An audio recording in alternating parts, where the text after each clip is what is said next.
Halo semua.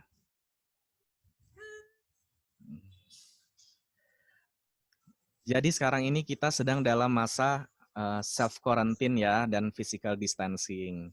Jadi banyak sekali teman-teman, adik-adik yang harus menjalani work from home. Kalau yang masih pelajar, belajar dari rumah, termasuk beribadah juga dari rumah. Ini semua dilakuin ya buat mendukung program pemerintah ya untuk mengendalikan penyebaran virus corona. Mudah-mudahan ini segera berakhir ya. Kalau lo sendiri udah work from home belum, Karin? Udah sih, kalau kantor gue kebetulan kayak dijadwalin gitu, seminggu kita WFH, seminggu kita ke kantor. Karena kan basically pelayanan juga ya tempat gue, termasuk salah satu critical unit, jadi nggak bisa full 100% WFH, jadi tetap harus ada yang di kantor. Gitu. Gitu. Tapi tetap walaupun ada teman-teman yang masih harus WFO, tetap stay safe, pakai masker, rajin cuci tangan, bawa hand sanitizer kemanapun kalian pergi. Ya, betul, betul, betul. Karena itu semua kalau kita lakuin benar-benar bisa ngebantu lah ya. Jaga kebersihan diri dan juga physical distancing tetap. Nah, biar kita bisa tetap produktif selama work from home, ya, makanya kita coba isi waktu dengan belajar aja nih. Karena kebetulan ujian AMAI juga diundur dari tadinya semula April awal, jadi sekarang diundur ke bulan Juni. Mudah-mudahan nanti virus corona juga sudah bisa dikendalikan sehingga nggak diundur lagi ya ujiannya. Ada sisi baiknya Ada juga nih, hikmahnya aja ya. teman-teman. Betul, ada sisi baiknya juga. Jadi teman-teman bisa Nah, dapat waktu belajar lebih lama nih, bisa mempersiapkan diri dengan lebih baik. Oke. Jadi yang mau kita bahas di sini adalah ujian CLI, Certificate betul. in General Insurance. Life insurance, Bu. Sorry, CLI, Certificate in Life Insurance. Maaf, maaf. Ketahuan orang umumnya nih. Umum. Nah, jadi sekilas nih CLI ini sama kayak CGI ya. Jadi Ya, ujian yang harus diambil sebelum yang A3IK-nya, sebelum A3IJ-nya kalau ini. Format ujiannya sama, pilihan ganda 30 soal, waktu ujiannya 60 menit, passing grade-nya 70. Berarti harus benar minimal 21. 21 soal. Ini harus diambil sebelum ngambil ujian yang A3. A3IJ. Buku referensinya ada satu buku ya? Ada dua. Ada Ada dua dua yang ini. buku. Yang pertama prinsip-prinsip prinsip-prinsip penerapan asuransi jiwa kesehatan. Yang kedua asuransi syariah. Nanti Oh kita gitu. kasih tahu. Ya, Oke, nanti kita taruh di description ya nama bukunya. Teman-teman bisa coba tanya ke perusahaan masing-masing, mungkin punya bukunya, atau coba cari ke Amai ya, mungkin punya juga harusnya. Gitu. Oke, langsung aja kita mulai ya dari soal nomor 1. Nomor 1, premi pada asuransi syariah adalah sejumlah dana yang dibayarkan oleh peserta yang terdiri atas dana tabungan dan dana tabaru. Pengertian dari tabaru yaitu ini apa nih yang Kabar. di dalam Jawabannya kurung? langsung kalian di Boleh. Ini apa sih jawabannya yang di dalam kurung? langsung. Karin, sorry. Gimana? B230. Oh, ini tuh gini. eh kita kan dikasih beberapa referensi buku nih dari Amai. Jadi yang dalam kurung ini B230 itu adalah buku B bab 2 halaman 30 gitu. Oh ya, berarti bukunya cuma Jadi satu dia ya? bukunya itu ada beberapa, sebentar aku coba cek dulu. Hmm. Asik loh, ini langsung dikasih tahu babnya bab 2 halaman 30. Iya, dia tahu. Oh, kalau Jadi yang kalau CGI ini kita nggak mau ada. nggak ada. CGI, Oh, CGI itu bedanya di dikasih situ tahu ya, doang ada. sih bukunya ini referensinya, tapi per soalnya nggak dikasih tahu. Ini dari buku Oh, 1, buku 2, bab berapa nggak dikasih tahu. kalau di CLI dikasih tahu sih. Hmm. Dia itu ada, oh, aku lupa. Ada dua buku panduan, buku wajib. Yang pertama dasar-dasar asuransi jiwa, kesehatan dan anuitas. Hmm. Yang kedua asuransi syariah. Hmm. Oke, jadi PAJ ini memang salah satunya membahas asuransi syariah ya. Iya, Makanya ini betul. kayaknya Kayak soal nomor satu ini. agak banyak soal syariah sih tadi sekilas gue lihat-lihat nih memang. Iya, iya. Ya. Oke, jadi teman-teman Oke. nanti bisa dibaca kali ya. Bukan dibaca sih, bisa dicari kali ya judul bukunya nanti kita Cari, share di iya. description. Atau dari amanya nyiapin, nyediain ya. Eh, kalau dari amanya sih harusnya nyiapin ya. Cuman Hmm. kalau gue sih dapetnya dari kantor sih. Iya, Kayak coba ada, cek kantor kalian deh. Siapa tahu udah punya iya. sebenarnya. Untuk yang mau ujian udah disiapin. Oke, jadi apa itu tabaru? Langsung aja kali ya. Jadi jawabannya langsung ya, Di. Jawabannya itu yang B, derma atau dana kebajikan yang diberikan dan diikhlaskan oleh peserta asuransi jika sewaktu-waktu akan dipergunakan untuk membayar klaim atau manfaat asuransi. Pembahasannya, premi pada asuransi syariah itu dibagi jadi dua, yaitu dana tabaru, pengertiannya tadi yang kita sampaikan. Yang kedua adalah dana titipan. Dana titipan itu adalah dana titipan dari peserta asuransi syariah dan akan mendapatkan alokasi bagi hasil. Atau kalau istilah asuransi syariahnya disebut al-mudarabah. Nah, alokasi bagi hasil ini dari pendapatan investasi bersih yang diperoleh setiap tahun. Jadi nanti dana tabaru itu untuk bayar klaim, terus dana titipan ini adalah dana untuk diinvestasikan. Tentunya investasinya di instrumen syariah juga gitu. Nanti di tiap tahun itu akan dihitung apakah ada hasil yang bisa dibagikan kepada anggota atau peserta gitu. Kalau di asuransi syariah itu disebutnya peserta. Kalau di asuransi eh, konvensional itu disebutnya kan tertanggung gitu. Eh, ini kan berarti asuransi syariah yang live ya, Ya, yang live. yang live. Sama gak sih konsepnya sebenarnya sama yang umum? Konsepnya sama. Kerugian hanya jenis kerugiannya aja. Kalau yang di jiwa itu kan kerugiannya kalau dia meninggal atau sakit. Tapi kalau yang di general itu kan konsep kerugiannya adalah kehilangan harta benda. Hmm, oke oke. Jadi asuransi syariah ini adalah asuransi yang operasionalnya berdasarkan eh, hukum-hukum Islam gitu Hukum ya. Islam. Perbedaan yang paling utama adalah terletak di akadnya, betul ya? Akad Terletak betul. di akadnya. Kalau asuransi konvensional itu akadnya transfer risiko, nah kalau asuransi Mm-mm. syariah ini akadnya adalah saling tolong menolong ya, kalau nggak salah, saling tolong Betul. menolong. Jadi dalam pengelolaannya ada dua dana ini ya, dana tabaru dan satu Dan lagi titipan. dana cadangan tadi ya. Dan Ya, kalau betul. berarti perusahaan Titipan. asuransi dapat ininya dari mana? Dapat apa namanya penghasilannya dari ujroh ya, Dari ujroh. dari Ya. ujroh. Ujroh itu adalah semacam fee untuk pengelolaan ya. Oke, dana Ya, tabaru ini yang nggak boleh dipakai sama sekali ya sama perusahaan ya betul. asuransi. Itu Ini cuma boleh dipakai buat membayar klaim aja. Makanya yang B betul. ini jawabannya. Gitu. Bukan cuma dikelola, bukan dibayarkan, tapi yang paling tepat adalah yang B yang digunakan untuk membayar klaim. Betul. Oke, lanjut nomor Oke. 2.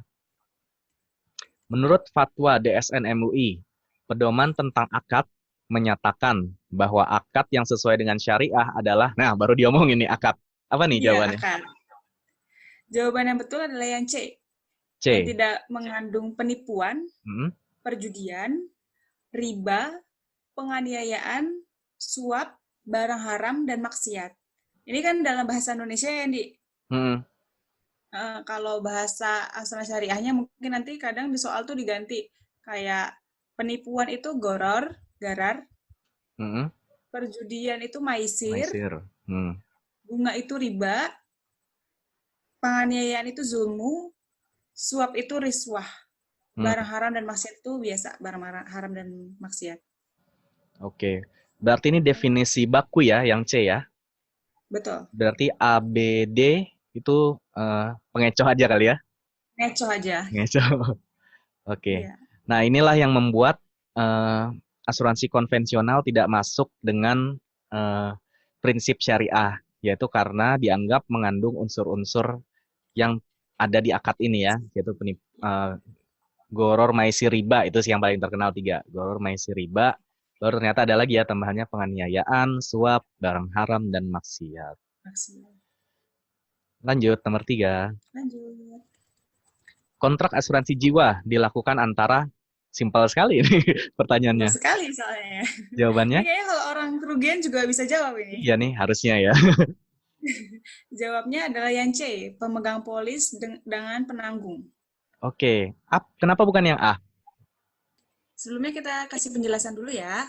Yang disebut dengan penanggung ini adalah simpelnya dia perusahaan asuransi, lembaga atau badan yang menerima pelimpahan risiko. Nah, Oke. tertanggung ini adalah yang jiwanya dipertanggungkan atau yang di dalam polis nama dia lah. Apabila terjadi meninggal dunia terhadap si A itu si tertanggung. Oke. Nah, terus si pemegang polis adalah orang yang membeli asuransi. Bisa aja aku beli polis, tapi aku mempertanggungkan ibu aku misalnya. Itu bisa. Jadi Oh, jiwanya yang dipertanggungkan itu beda sama jiwa orang yang membeli asuransi. oke. Jadi kalau kontrak asuransi jiwa dilakukan antara siapa, bisa aja bukan si jiwa yang dipertanggungkan dalam asuransi, tapi dia harus sebagai orang yang membayar premi, yaitu pemegang polis itu tadi. Oke, jadi bisa aja tertanggung dengan pemegang polis adalah orang yang sama, gitu ya. Bisa, Tapi bisa bisa, juga berbeda. Makanya betul. kalau yang lebih tepat adalah pemegang polis dengan Iya, penanggung. Karena betul. pemegang polis ya benar-benar yang sign di polisnya itu kan. Betul. Oke. Kalau penerima manfaat, beneficiary ya, Iya, beneficiary, ahli waris. ahli waris. Kalau tertanggungnya meninggal, maka uang benefitnya itu diberikan ke penerima manfaat itu. Betul. Atau Oke. si tertanggung juga bisa menjadi penerima manfaat. Untuk Tertanggung. polis yang Oh bisa ya, menjadi penerima manfaat, ya.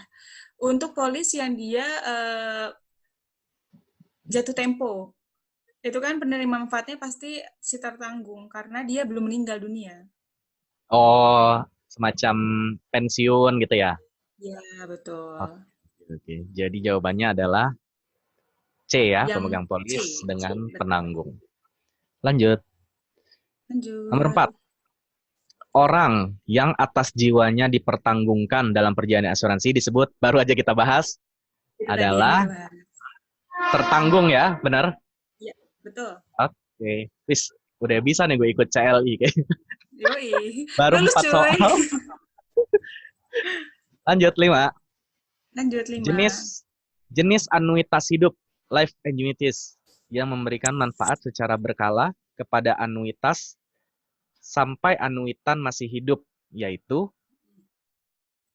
Yang paling tepat itu jawabannya adalah yang A, Straight Life Annuity. oke, apa ini jadi sebetulnya? Sebelumnya kita bahas dulu nih, apa sih yang disebut dengan anuitas? Anuitas itu adalah program asuransi di mana terjadi risiko umur panjang. Kan ada Risiko umur risiko, panjang. Oke. ya ada risiko dia uh, accidental death, kan? Hmm, Dia belum saatnya meninggal tapi tinggal terjadi belum. kecelakaan lalu meninggal dunia. Tapi Hmm, ini juga ada risiko dalam asuransi jiwa, risiko umur panjang. Kenapa kok ada risiko umur panjang? Ketika seseorang umurnya panjang, melebihi masa pensiun, dia sudah hmm, kehilangan kemampuan untuk bekerja, hmm, dia akan tidak bisa menghasilkan kembali. Nggak punya penghasilan apapun kalau sudah berhenti bekerja. Maka seseorang itu membutuhkan penjaminan asuransi pensiun atau disebut dengan annuity. hmm. Nah, Jadi annuity itu ada jawaban, tiga. oke. Annuity itu ada tiga. Annuity seumur hidup, straight life annuity. Terus ada juga annuity penghasilan seumur hidup. Ada juga anuitas seumur hidup dengan pengembalian manfaat. Yang pertama ada straight life annuity. Nah, apa sih straight life annuity itu? Dia itu metode pembayarannya mulai dari seseorang itu mengalami pensiun sampai dengan anuitan. Penerima manfaat itu meninggal dunia. Ketika dia meninggal dunia, si pihak asuransi sudah tidak memiliki kewajiban terhadap pembayaran anuitas lagi. Nah, yang kedua itu ada life income annuity with period certain. Misalnya gini, ketika si A pensiun di usia 55 tahun, si perusahaan asuransi berkewajiban untuk memberikan pembayaran anuitas selama 15 tahun misalnya. Nah, dalam Oh, oke. kurun waktu 15 tahun itu si tertanggung masih hidup, maka si perusahaan asuransi terus membayar selama masa periode tadi 15 tahun. Oke. Tapi Kalau masih kalau misalnya dalam 15 tahun itu sebelum 15 tahun dia meninggal dunia, maka turun kepada pihak yang ditunjuk atau ahli waris. oh gitu, pokoknya sampai diselesaikan 15 tahun gitu ya. Tuh, sampai periodenya periode tertentu lah. Hmm. Nah, yang Tapi ketiga kalau ada hidup sampai 20 tahun, berarti nggak tetap 15 tahun aja. ya, tetap 15 tahun Sedangkan kalau yang tadi straight life sampai meninggal ya. sampai meninggal, betul. Berarti kalau meninggal bisa lebih dari 15 tahun, bisa kurang juga ya. Bisa, Pokoknya sampai betul. meninggal, tidak ada batasannya ya. Periode jenis produk mana yang mau diambil kan gitu pada saat awal mulai program. Hmm. Terus ada yang ketiga namanya life income with refund annuity. Kalau di praktek asuransi jiwa yang gue kenal itu namanya cash refund. Cash refund itu biasanya anuitan itu orang yang membeli anuitas. Anuitan ini membayar premi tunggal, let's say 100 juta misalnya. Terus dia dengan dana 100 juta misalnya, dia akan menerima manfaat berkala bulanan 1 juta setiap bulan. Terus dalam Mm-mm. masa 1 tahun pembayaran, misalnya dia udah meninggal. Berarti kan kita Oke. baru bayarin 12 juta nih si perusahaan asuransi. Mm-mm. Artinya dia memiliki hak atas cash refund sebesar 100 juta dikurangin 12 juta. Berarti dia ahli waris nanti akan menerima 88 juta. Oh, begitu. Iya, tapi lain lagi kalau misalnya dia hidup lama, misalnya kita sudah si asuransi sudah membayarkan lebih dari 100 juta, itu nggak apa-apa karena itu bagian dari risiko si perusahaan asuransi. Oke, oke, oke, oke. Biasanya preminya juga beda sih, dia akan lebih mahal premi dari cash refund ini. Oh iya, karena langsung diterima kan, langsung diterima dan ada pengembalian kalau meninggal lebih Ada cepat. pengembalian, betul. Hmm. Yang paling murah yang mana? Straight life itu. Iya, straight life karena dia dasar kan. Enggak juga sih. Yang paling murah ya yang B, life income, life income. Karena dia ada masanya kan 15 tahun. Kalau yang straight life itu kalau dia risikonya kalau dia umurnya panjang berarti kan pembayarannya panjang. Oke. Kalau yang D, kalau yang E apa nih? Yang D, coba soalnya mana? Temporary life annuity. Temporary. Yang E variable annuity. Variable annuity enggak sih, enggak ada. Ini kayaknya kalau variable annuity itu jenis pembayaran preminya variabel. Temporary life? Kalau manfaatnya cuma Ngecoh. 3 memang. Iya, Suka mengecoh nih memang. suka Oke, mengecoh memang. lanjut Oke. nomor 6. Mm. 6. Masa atau periode tertentu yang diberikan kepada tertanggung di mana penanggung tidak akan membayar manfaat atau maslahat untuk kondisi kesehatan penyakit yang tadinya sudah ada sebelum polisi terbitkan dan tidak diungkapkan dalam aplikasi asuransi SPAJ. Apa nih? Jawabannya pre-existing period. Ini Ya. juga ada di asuransi kesehatan. Mm-mm. Jadi pre-existing period itu adalah kondisi yang sudah ada sebelum masa pertanggungan berlaku. Misalnya, si calon tertanggung sudah memiliki sakit jantung, riwayat sakit jantung sebelumnya. Tapi pada Hmm. saat dia mau membeli polis asuransi, dia tidak mengungkapkan bahwa dia memiliki penyakit sakit jantung. Nah, pada saat nanti dia dalam perjalanan masa polis itu dia meninggal dunia karena sakit jantung, itu tidak di-cover. Karena dia sudah memiliki riwayat sakit jantung sebelumnya. Hmm. Oke, tapi kalau dia dikasih tahu udah punya riwayat penyakit jantung, Gimana? Itu tergantung dari si underwriter. Apakah dia akan dikenakan ekstra premi Mm-mm. atau bahkan menolak pengajuan asuransi. Oke, Keputusan karena dari si high underwriter. risk ya. Iya, betul. Sama lah ini kayak di asuransi umum, asuransi apa misal kendaraan bermotor gitu ya. Udah ada penyok-penyok Hmm. sebelum diasuransiin nggak nih? Itu biasanya di exclude langsung dengan ada bukti fotonya. Gitu. Nah kalau grace period, ini apa ini? Grace period itu masa pembayaran premi. Kalau di asuransi kerugian itu kan dia preminya biasanya single premium ya, Hmm, sekaligus. Terus dia langsung dapat cover misalnya setahun. Tapi kalau di asuransi jiwa itu kan kebanyakan preminya itu adalah premi berkala. Nah, mm-mm. grace period ini adalah masa tenggang yang diberikan perusahaan asuransi untuk si tertanggung menunggak premi, biasanya 3 bulan. Hmm, oke. Setelah dari 3 bulan itu si tertanggung tidak membayar premi, maka polis akan menjadi batal. Hmm, masa Atau pembayaran bisa ya. juga polis dipulihkan kembali. Itu nanti ada kita bahas selanjutnya. Di soal selanjutnya ada. Oke. Kalau contestability, Contestability itu dalam sebelum kita penutupan asuransi kan kita menyampaikan fakta-fakta material. Kalau di asuransi kerugian namanya fakta material ya. mm, Kalau di asuransi jiwa itu bisa disebut fakta material juga sih, kayak kesehatan kita, terus gaya hidup kita, pekerjaan kita apa gitu kan, exposure-nya tinggi nggak terhadap risiko. Nah, atas ungkapan-ungkapan fakta material itu harus bisa dipertanggungjawabkan dalam masa pertanggungan asuransi. Nah, contestability period ini adalah ungkapan yang kita sampaikan itu adalah benar selama masa 2 tahun misalnya. Jadi kalau mm. kita bilang kita sehat, kita gini, kita gitu, terus dalam masa 2 tahun kita tidak terjadi risiko apapun atas fakta material yang kita ungkapkan, itu sudah sah dan itu tidak bisa dibatalkan kembali si polis asuransinya. Oke, contestability.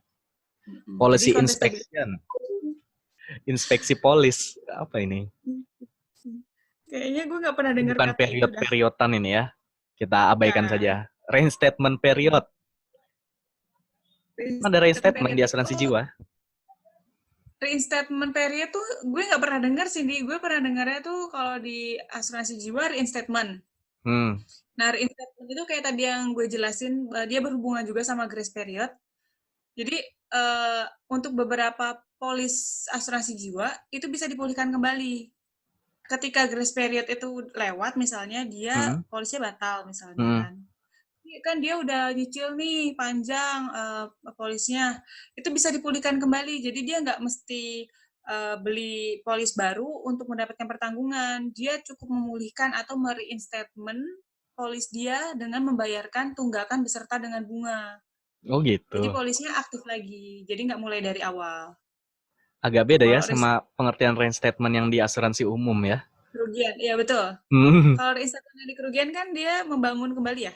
Ya, mohon kembali atau memulihkan premi setelah kepake buat bayar klaim, reinstatement premium gitu. Kalau ini memulihkan kembali periode pertanggungan. Ya, kalau di asuransi jiwa berarti gitu ya. Reinstatement period gue nggak pernah dengar sih. Hmm. Ya, berarti periode mereinstatement ya. Kita karang-karang aja. Iya, iya, iya, iya. Oke, jadi jawabannya adalah pre-existing period. Lanjut nomor 7. Mm-mm. 7. Perusahaan asuransi jiwa dalam membayar uang pertanggungan tidak pasti tergantung pada kapan peristiwa yang tidak pasti itu terjadi. Adalah merupakan kontrak. Jawabannya yang A, yaitu aleatori. Nah, jadi dalam kontrak asuransi itu ada 5 syarat, setidaknya ada 5 syarat supaya kontrak asuransi itu sah. Yang pertama itu adalah aleatori, yaitu suatu kejadian bisa diasuransikan ketika kejadian itu tidak tentu, kayak kecelakaan misalnya. Kapan kecelakaan kita nggak akan bisa tahu. Terus kayak kebakaran, kematian, sakit, itu bisa diperjanjikan di asuransi. Terus yang kedua itu adalah suatu kesatuan atau adhesion. Aku bacain ya. Adesi. Oke. Adhesi. Ya, yaitu satu pihak menyusun kontrak secara keseluruhan dan menyerahkannya kepada pihak lain atas dasar ambil atau tinggalkan. Kayak kita kan polis itu yang bikin kan cuma si perusahaan asuransi tanpa ada ikut campur dari uh, tertanggung kan. Jadi kalau tertanggung mau dengan syarat-syarat dari polis yang diperjanjikan, ya silahkan bisa ikut program asuransi. Tapi kalau tidak, si tertanggung bisa tidak mengikuti program asuransi. Yang ketiga ada unilateral, sama. Kalau perjanjian itu kan ada yang bilateral, ada unilateral. Kalau bilateral itu kan dua pihak. Yang bikin tuh bertukar janji itu dua pihak. Tapi kalau yang unilateral itu cuma si perusahaan asuransinya saja yang memiliki janji apabila si tertanggung terjadi suatu risiko, misalnya kematian atau sakit, si perusahaan asuransi memiliki kewajiban untuk membayar klaim gitu. Nah, terus yang keempat ada syarat tertentu atau kondisional. Syaratnya adalah kondisional. Jadi di polis itu harus mencantumkan kondisi-kondisi yang harus dipenuhi oleh tertanggung ataupun penanggung. Misalnya kayak tadi kan si tertanggung harus mengungkapkan fakta material. Si tertanggung harus melapor apabila terjadi perubahan terhadap objek yang dipertanggungkan misalnya gitu. Terus yang terakhir itu ada personal atau pribadi. Jadi perjanjian polis ini adalah antara personal dengan personal tuh si pemegang polis dengan perusahaan asuransi gitu. Bisa juga sebetulnya kayak di asuransi jiwa kumpulan itu kan perusahaan. Tapi dia ini nggak masuk. Setidaknya paling tidak ada 5 syarat untuk 5 terjadinya syarat kontrak ya. asuransi individu. Iya. Oke. Aleatori, unilateral, adesi, kondisional, pribadi. Pribadi. Betul ya? Oke. Ya, lanjut nomor 8. Yang dimaksud dengan concealment adalah Concealment itu adalah menyembunyikan informasi yang C. menyembunyikan informasi. Iya, betul. Jadi di dalam pertanggungan itu kan kita harus mengungkapkan fakta material. Cuma dalam prakteknya banyak calon tertanggung yang tidak mentaati kewajiban-kewajiban untuk mengungkapkan fakta material. Kayak misalnya pelanggarannya itu ada tadi itu menyembunyikan informasi atau concealment. Yang kedua ada juga disebut pelanggaran non-disclosure. Kita sebagai calon tertanggung memiliki duty of disclosure atau kewajiban untuk mengungkapkan fakta material. Tapi kalau dia tidak mengungkapkan fakta material, dia melanggar kewajiban itu namanya non-disclosure. Ada juga innocent misrepresentation atau informasi yang diungkapkan keliru. Nah, ini kenapa dibilang innocent misrepresentation?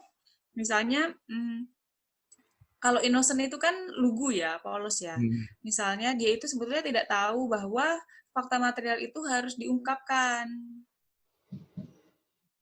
Biasanya kalau terjadi innocent misrepresentation ini, dia nggak sampai membatalkan polisi biasanya. Cukup dikenakan ekstra premium atau penyesuaian rate misalnya. Tapi kontraknya nggak dibatalkan. Tapi paling klaimnya ditolak ya, cuma nggak membatalkan perjanjian.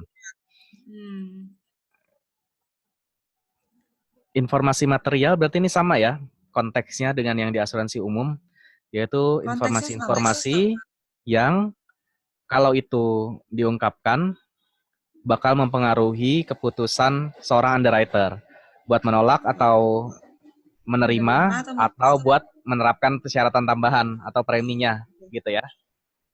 Oke, berarti konteksnya sama nih. Non-disclosure, misrepresentation. Oke, lanjut ya. 9. Pengertian dari incontestability. Tadi sudah nih ya. Coba kalau nggak salah ini yang D ya.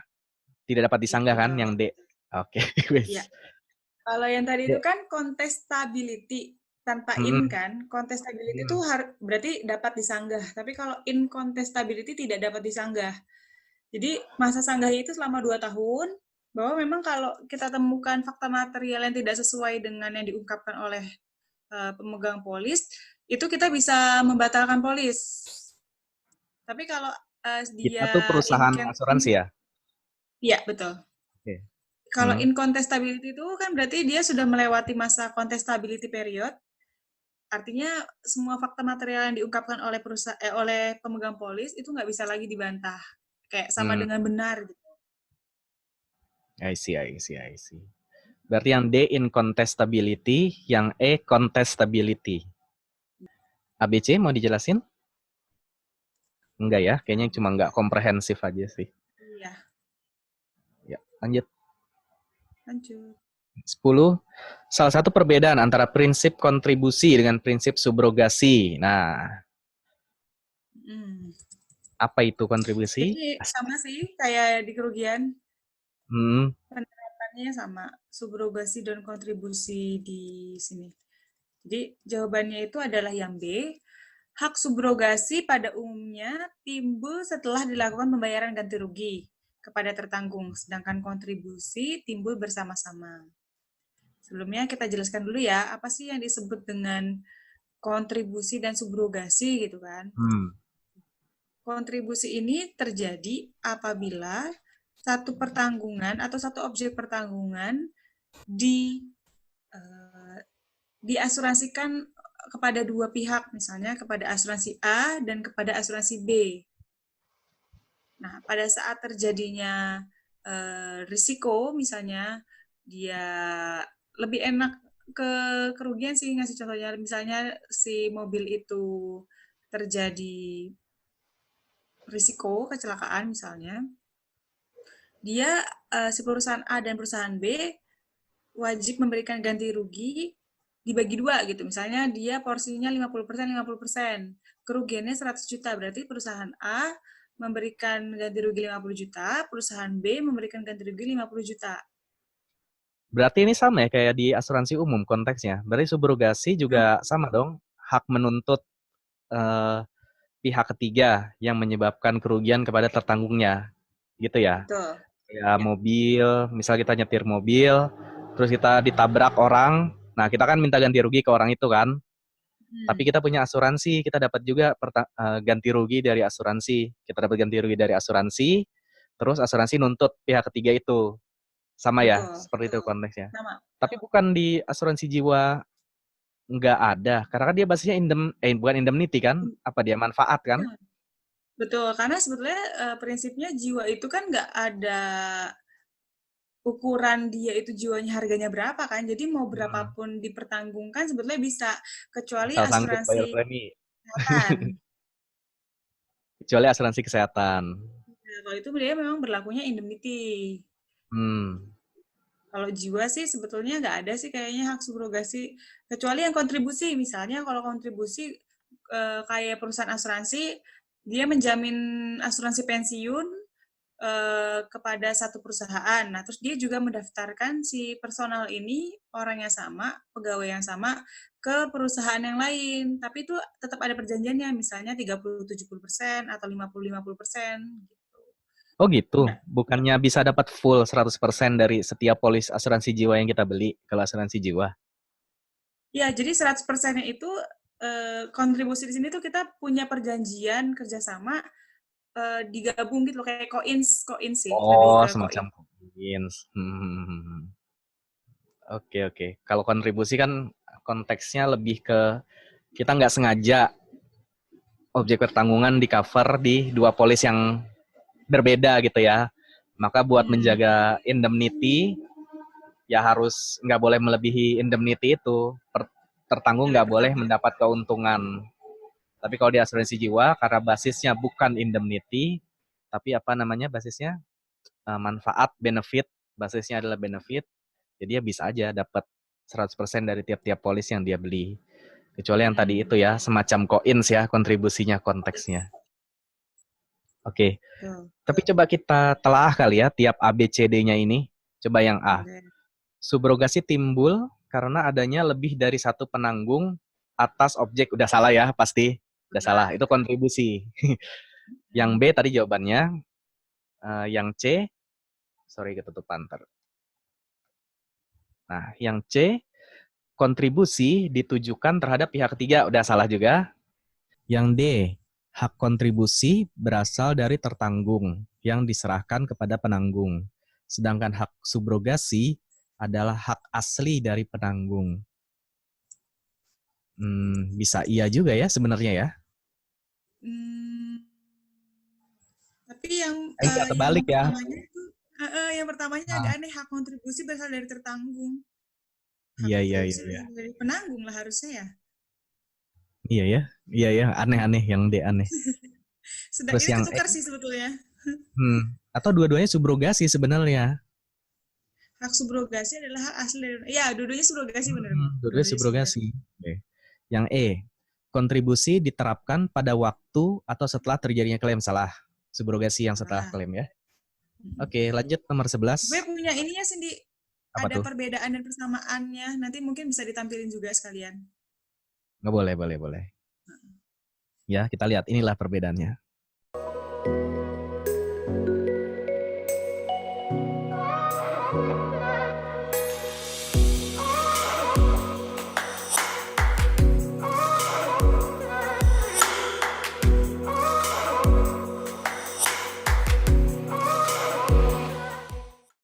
Oke, itu tadi ya perbedaan dan persamaan, subrogasi dan kontribusi. Lanjut nomor 11. 11. Pemegang polis yang sudah batal polisnya dapat mengajukan permohonan kepada perusahaan asuransi untuk mengaktifkan kembali polisnya. Disebut ya pemulihan. Kayaknya yang masuk akal istilahnya itu. Benar. Reinstatement tadi. Reinstatement, betul. Reinstatement. Pinjaman polis, apa itu? Tapi kenapa? Sorry. Tapi pemulihan polis ini nggak berlaku untuk semua polis di asuransi jiwa, ada juga yang dia memang begitu dia nggak bayar premi misalnya langsung batal gitu, jadi nggak bisa dipulihin. Yang bisa ada pemulihan polis adalah polis-polis yang memiliki nilai tunai. Apa itu nilai tunai? Jangka waktunya lebih panjang. Nilai tunai itu misalnya dalam perhitungan premi itu biasanya ada beberapa unsur nih, ada unsur klaim itu sendiri, berapa risiko yang harus di reserve untuk pembayaran klaim. Terus ada juga unsur biaya atau loading, ada juga unsur ini tadi tabungan. Nah, si tabungan ini bisa terakumulasi ketika si unsur biaya ini sudah terpenuhi. Misalnya dia pembayaran preminya berkala kan. Jadi dia ada masa waktu dulu nih buat membentuk nilai tunai untuk membentuk tabungan tadi. Nggak bisa pertama kali kita bayar misalnya preminya 100.000 setiap bulan langsung terbentuk tabungan, itu nggak bisa, karena pasti perusahaan asuransi akan mengedepankan biaya terlebih dahulu. Kita bayar agen dulu, kita bayar untuk pencetakan polis dan sebagainya. Jadi si nilai tunai ini terbentuk misalnya biasanya 2 tahun setelah masa pertanggungan polis. Karena si perusahaan ini harus menutupi biaya-biaya yang dibayar di depan tadi, kayak bayar agen, bayar cetak polis dan sebagainya gitu. Nah, makanya untuk polis-polis yang jangka panjang biasanya dia punya nilai tunai. Terus kalau dalam kondisi tertentu si tertanggung dia nggak bisa membayar premi, kan sayang tuh dia udah bayar panjang-panjang terus langsung batal. Makanya ada ini reinstatement ini tadi, pemulihan polis. Jadi dia bisa membayar tunggakan preminya beserta dengan biayanya, dengan bunganya, lalu polisnya menjadi pulih kembali, hidup kembali tanpa memulai dari awal. Nilai tunai itu cair saat? Nilai tunai itu cair kalau jadi tergantung polisnya. Polis apa dulu? Dia itu sampai akhir masa pertanggungan, misalnya kayak kalau whole life kan dia seumur hidup nih. Tapi whole life juga kan dibatasin. Itu misalnya 90 tahun. Kalau dia hidup sampai dengan 90 tahun, dibayarkanlah nilai tunai. Tapi kalau misalnya dia endowment itu kan bisa pada saat dia meninggal, atau pada saat dia masih hidup. Nah, nilai Hmm. tunai ini dibayarkan pada saat dia masih hidup. Kalau dia pada saat meninggal itu namanya nilai pertanggungan, bukan nilai tunai. Nilai tunai itu sebetulnya didapat dari jumlah premi, akumulasi premi yang didapatkan, setelah dikurangi dengan biaya-biaya yang tadi, ditambah dengan pembungaan. Pembungaan tuh apa ya? Investasi lah, ditambah dengan Masih. hasil investasi. Berarti nanti si tertanggungnya dapat nilai tunai plus harga pertanggungan begitu? Enggak, bukan. Bukan. Itu di polis yang mana dulu? Endowment tadi itu. Kalau endowment kan dia dua, Hmm. akhir masa asuransi misalnya 10 tahun, endowment 10 tahun. Hmm.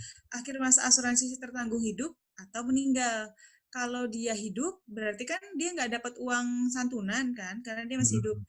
Dibayarlah nilai tunai ini tadi.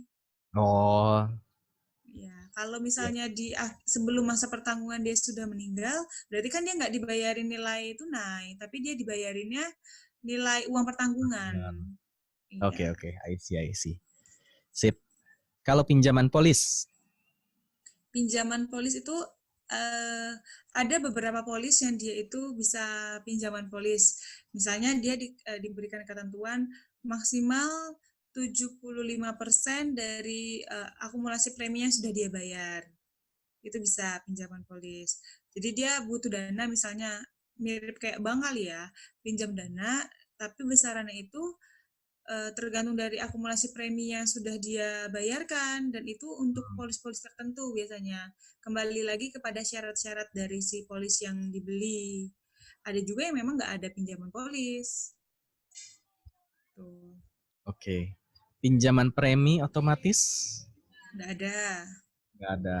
Perubahan jenis asuransi, apa perubahan Nggak jenis ada juga. asuransi? Dari endowment Mengecas jadi saja whole itu. life gitu ya maksudnya? Bisa Nggak, begitu? nggak bisa. Nggak bisa. Oh, oke. Mengecoh fix. Mengecas saja. Lanjut 12. Lanjut. Asuransi jiwa berjangka dapat dibagi menjadi 3 kelompok besar, yaitu Jawabannya yang B. Level term life insurance, decreasing term life insurance, dan increasing life term insurance.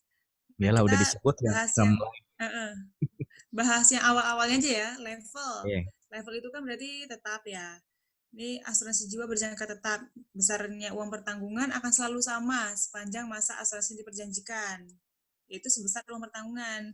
Jadi misalnya masa asuransinya adalah 10 tahun, ya dengan uang pertanggungan 10 juta, selama 10 tahun mau meninggal dimanapun, dia uang pertanggungannya tetap sama 10 10 juta. juta.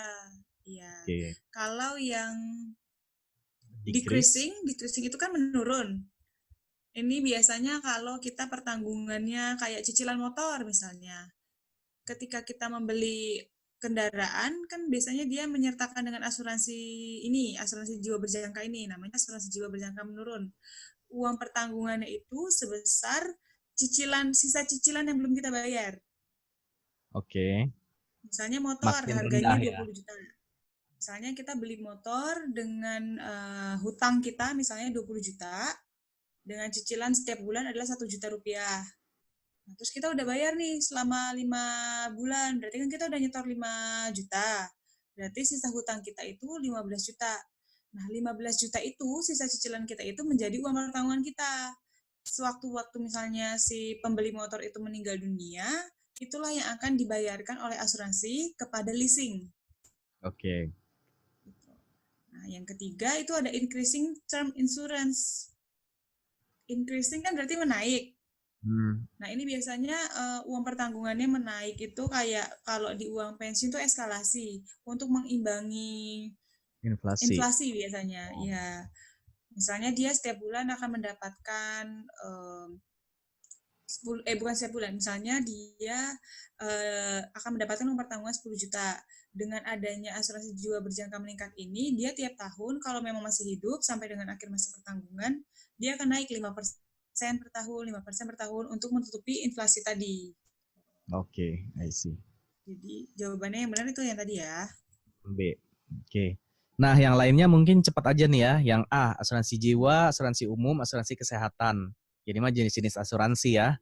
Asuransi jiwa yang mengcover jiwa, meninggal atau terlalu lama hidup. Kemudian asuransi umum yang mengcover non-jiwa, berarti harta benda, kendaraan bermotor, dan lain-lain. Asuransi kesehatan ini yang mengcover masalah-masalah kesehatan, berarti buat biaya rawat inap gitu-gitu ya. Rawat inap, rawat jalan. Rawat jalan, oke.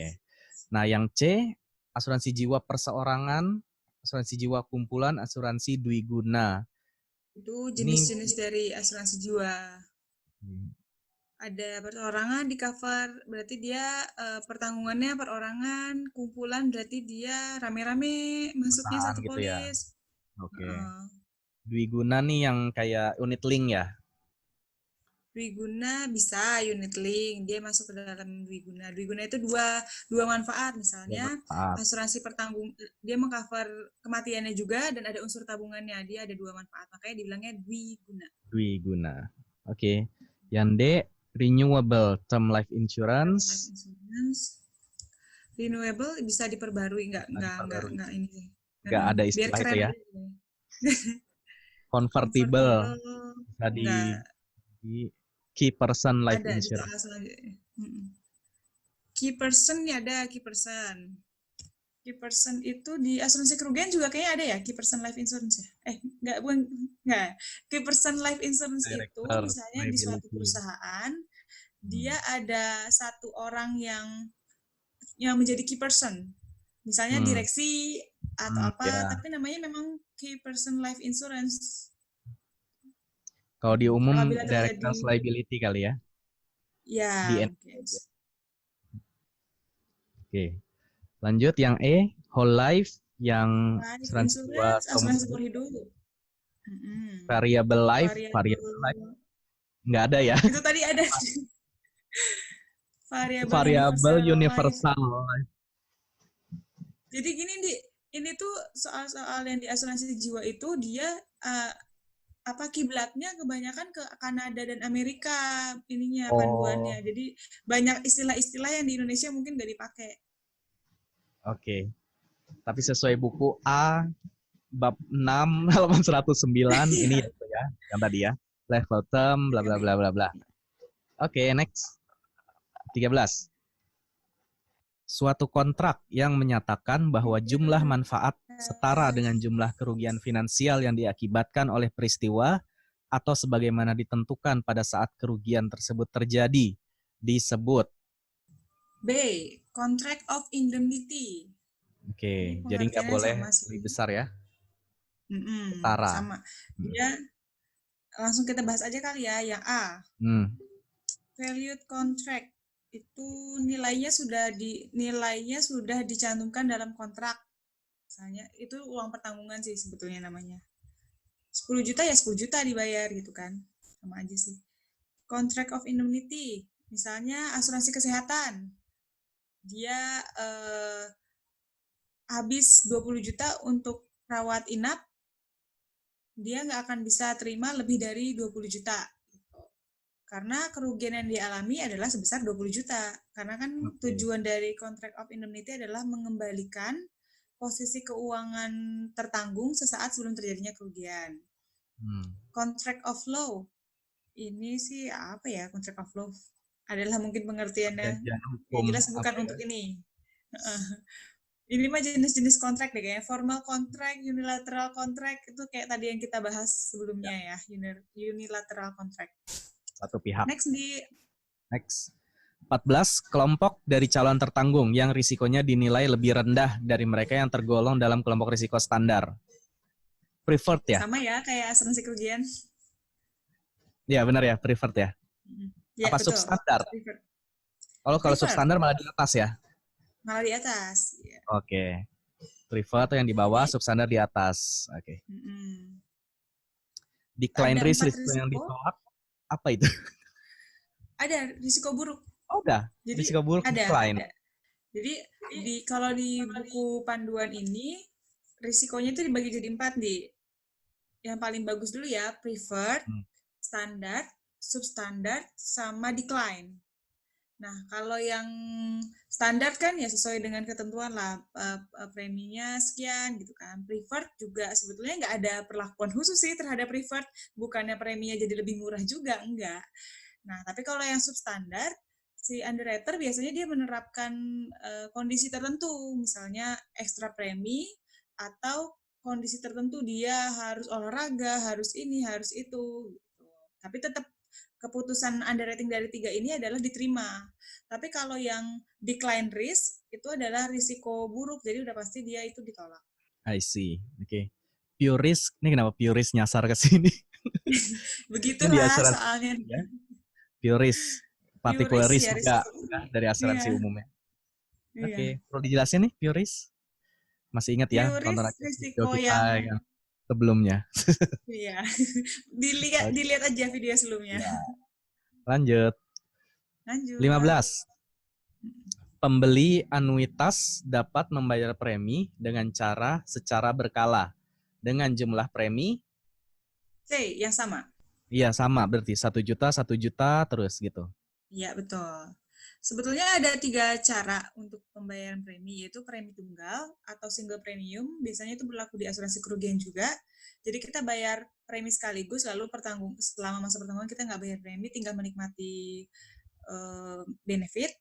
Terus yang kedua adalah premi tetap periodik, yang ini yang tadi yang sama, sejuta, terus kita bayar sampai dengan akhir masa pertanggungan. Yang ketiga, ada premi fleksibel periodik. Nah, biasanya ini diperuntukkan bagi orang-orang yang memiliki penghasilan yang tidak tetap. Kalau kayak kita pegawai kan mungkin tiap bulan tuh tetap ya. Tapi kayak seniman, itu kan dia penghasilannya nggak tetap. Jadi tetap ada pagunya, tetap ada batasannya. Misalnya dia wajib membayar selama periode 5 tahun misalnya dengan besaran 250.000 sampai dengan 1 juta rupiah per bulan. Jadi bebas, dia pada saat itu dia mau bayar berapa, boleh 500.000, boleh 250.000, yang nggak boleh itu di bawah 250.000 dan di atas 1 juta, karena pagunya 250.000 sampai dengan 1 juta. Gitu. Dan kalau selama ini sih aku belum pernah dengar sih premi fleksibel ini ada di Indonesia. Oh Mungkin gitu. ini mungkin ada di luar. Nah, bisa jadi peluang nih ya buat teman-teman Ya, yang membuka perusahaan asuransi. Belum ada yang berani nerapin premi fleksibel. Nah, tunggu. Berarti bedanya yang B sama C apa? Tetap dan sama. tetap dan sama. Ini apa ya? Tetap kali lebih tepat. Iya ya. Yang itu tadi Istilahnya apa? Bahasa Inggrisnya apa? premi tetap periodik. Oh, bahasa Nggak ada bahasa Indonesia. Inggrisnya sih. Nggak Ya ada udah bahasa berarti Indonesia. premi Premi. tetap jawabannya. Iya. Iya. Ralat. Oke, kita ralat ya. Bener yang Masukin, B. masukin. Ya, Yang bener yang B. yang tetap. Premi tetap. Oke, mungkin itu aja ya pembahasan kita di video ini. Setengahnya dulu, 15 soal dulu. Masih ada 15 soal lagi. Nanti lanjut di video berikutnya. Insya Allah nggak terlalu lama lah dari upload video ini ya ke video selanjutnya. Mungkin itu aja buat kali ini. Tetap produktif di rumah, stay safe. Ingat, dukung pemerintah dalam menanggulangi penyebaran virus corona ini dengan tetap di rumah aja. Dah.